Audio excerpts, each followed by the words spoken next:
It's hard to believe, 18 years ago, we as a church embarked on a mission trip, and it's just been miraculous to watch what God has unveiled, with His master plan for the work that's being done there.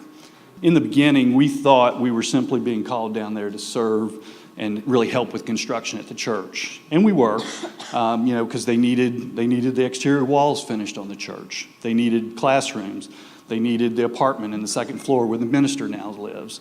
They needed accessible handicapped bathrooms, which we helped them with. And they needed a sanctuary now to really house more people, and because they're growing as a church, which is really a beautiful thing to see.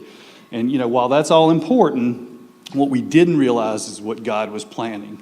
And that's where, over 100 people, multiple churches from this community, not just us, but many other churches. All that time, we're building relationships with the incredible churches down there. And at the same time, we were just absolutely amazed at, how God was, really building the generation of children in that church down there. And one great example is Jen. Some of you have heard us talk about Jen. Jen is actually the Pastor Miguel's daughter. We watched her from probably 7 or 8 years of age turn into this beautiful young lady that was actually learning to speak English, became an English teacher, and now has become the director of Camp Hope Costa Rica.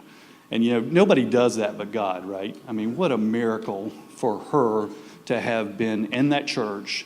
For many years, we looked at her and she was just this shy little girl who we didn't even really know her name. And then all of a sudden she just blossomed into this beautiful young lady. So I just want you all to hear that message of how God was at work the whole time throughout this effort.